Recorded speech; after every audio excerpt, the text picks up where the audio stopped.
Sir conference রুমে সবাই এসে গেছে। আপনি আনসার শিটটা টেবিলে রেখে দেবেন আর মনে করে নামটা উপরে লিখে দেবেন, ঠিক আছে?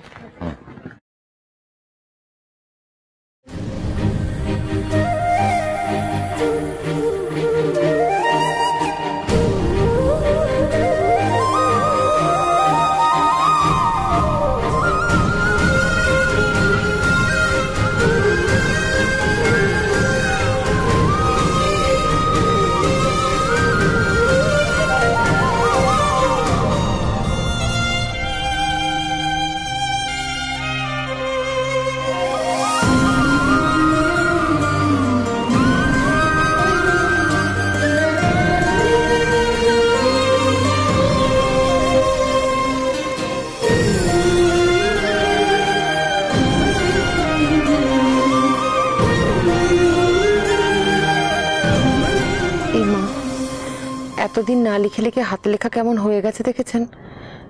কেউ পড়তে পারবে এগুলো? হাতে লেখা পড়তে না পেরে বাতিল করে দেবে আমায় না? স্যার স্যার আমি আপনার কাছেই আসছিলাম। কেন? এই কি প্রগতি ম্যাডাম, আপনি হাঁপাচ্ছেন কেন? আজ আমি ফার্স্ট ইয়ারদের অ্যাডমিশন টেস্টের রুমে ইনভিজিলেশনে ছিলাম। সেখানে একটা আনসার পেপার দেখে আমার তো মাথা ঘুরে যাওয়ার অবস্থা। এই যে এই সেই খাতা, আপনি শুধু দেখুন একবার অ্যান্সারগুলো, শুধু দেখুন একবার আপনি কি লিখেছে। যাকে আপনি টেস্ট নিতে বলেছিলেন সেই রঞ্জিনী সরকারের লেখা। স্যার একে তো কোনোভাবেই অ্যাডমিশন দেওয়া যাবে না।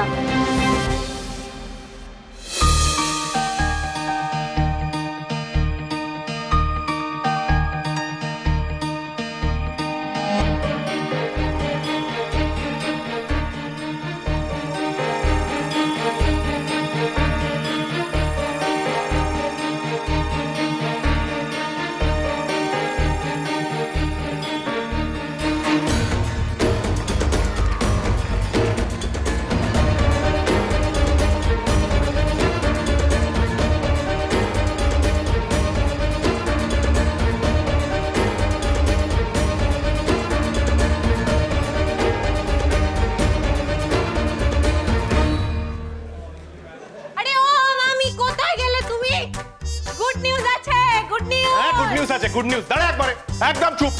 চেঁচাচ্ছে এসে, চেঁচালে না একেবারে ঠাস করে চড় লাগাবো এবার। ছি ছি ছি ছি বরফি, তুই একেবারে আমার নাক কেটে দিলি কলেজে নিয়ে গিয়ে। তোকে এত করে বুঝিয়ে নিয়ে গেলাম, আমার কোনো কথা শুনলি না তুই। তোর মামি ঠিক বলেন, ঠিক বলেন, তুই শুধরাবার জিনিসই নস। যে তুমি এখন যাই বলো আর তাই বলো মামা, जो हो गया सो तो हो गया। মামি কোথায় তুমি? কি রে, এত তাড়াতাড়ি চলে এলি? হ্যাঁ গো, কতক্ষণের পরীক্ষা ছিল? আরে যতক্ষণেরই পরীক্ষা হোক, ওই মেয়ে কি স্থির হয়ে কোথাও বসে থাকতে পারেন? পায়ের তলায় সরষে আছে ওনার। শোনো, 2 ঘন্টার পরীক্ষা, 2 ঘন্টার পরীক্ষা মাত্র 1 ঘন্টায় পরীক্ষা শেষ করে ড্যাং ড্যাং করে নাচতে নাচতে বেরিয়ে চলে। এই তোমরা কিন্তু মিথ্যে মিথ্যে আমার নামে এরকম নিন্দে করছো। আগে দেখো কেমন দুর্দান্ত ভাবে আমি দুটো প্রমিস রাখলাম, যাকে বলে 1 ঢিলে 2 পাখি। করেছিসটা কি সেটা তো বলবি। মামাকে বলেছিলাম পরীক্ষায় বসবো, বসেছি। তোমাকে বলেছিলাম ফেল করবো, করে দিয়েছি।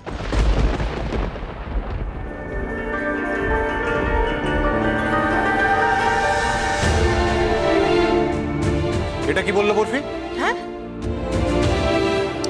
চপলা, চা চাপা তো চাচা বাবু ধুত্তেরি দাদা বাবু এসেছে। এই দাঁড়াও, তার মানে আমি ঠিকই বুঝেছিলাম, তুমি ওকে বারণ করেছিল পাস না করতে, তাই তো?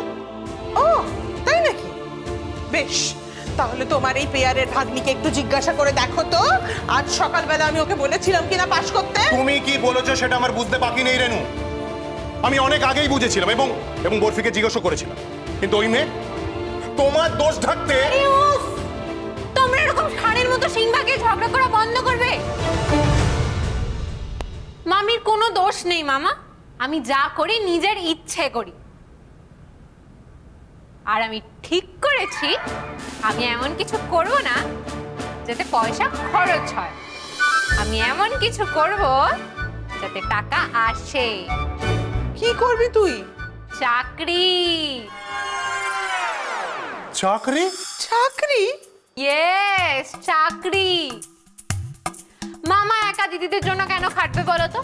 আমিও খাটবো, চাকরি করব, পয়সা রোজগার করব, সেই টাকায় দিদিরা ফরেনে পড়তে যাবে, ভালো প্ল্যান না?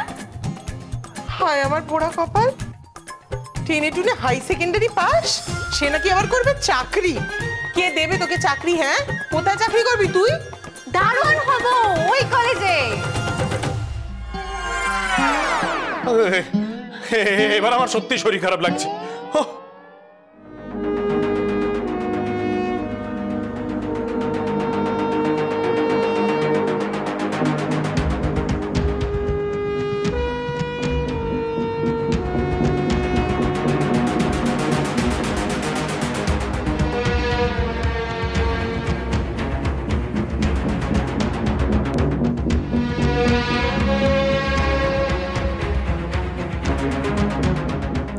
ম্যাডাম জল খাবেন? সময় নেই ভাই, পাশ করতে হবে, খিদে তেষ্টা নিপাত যাক।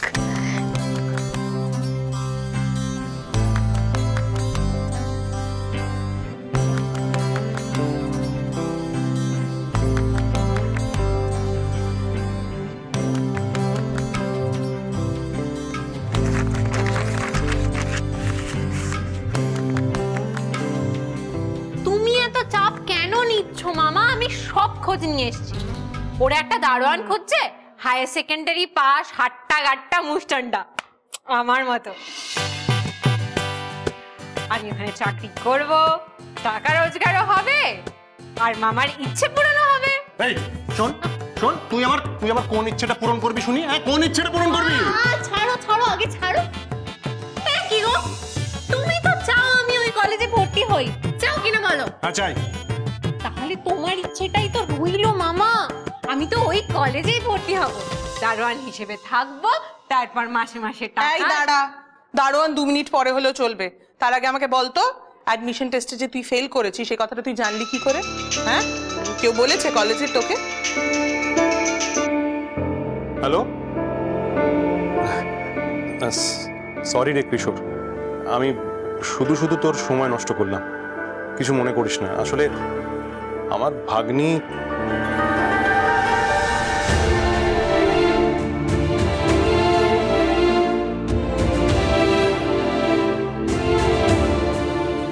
মামি, ওই কলেজের প্রিন্সিপাল ফোন করেছে, আমার ফেল করার খবরটা ফোন করে দিচ্ছে। বাবা, কি গো, কি বললেন? তুই আবার পরীক্ষার খাতায় কবিতা লিখে এসেছিস? আবার? আজ তোকে ছাড়বো না, আজ তোকে ছাড়বো না। এই ছাড়বি না, ছাড়বি না, ছাড়বো না তোকে। একদম আজ তোর একদিন কি আমার একদিন? এই ছাড়বি না, পারবি না। ও রামপ্রসাদ হিসেবের খাতায় গান লিখলে কোনো দোষ নেই, আর আমি পরীক্ষার খাতায় কবিতা লিখলেই দোষ। মামি, এটা কিন্তু আমার সাথে ভীষণ অন্যায় হচ্ছে, তুমি এর একটা বিহিত করো। তার মানে ফেল তো? দারোয়ানের চাকরিটাই পাকা? নো, ছাত্রীর চেয়ারটাই পাকা। বরফি নাকি সব প্রশ্নের উত্তর কবিতায় দিয়েছে, তাও মাত্র 1 ঘন্টায়। কিশোর সেই কবিতা পড়ে একেবারে মুগ্ধ, আমাকে ফোন করে বলল, তোর ভাগ্নি একদিন মস্ত বড় কবি হবে জানিস, আমাদের কলেজের গর্ব হবে ও। মানে আমি আবার পাশ করেছি? ইয়েস বরফি সোনা, 3 চেয়ারস ফর ধিঙ্গি ম্যাডাম, হিপ হিপ হুররে। এবার কি করবি? আমি জাস্ট কোনো কাজের নই, অকম্মার ধাড়ি, জঘন্য।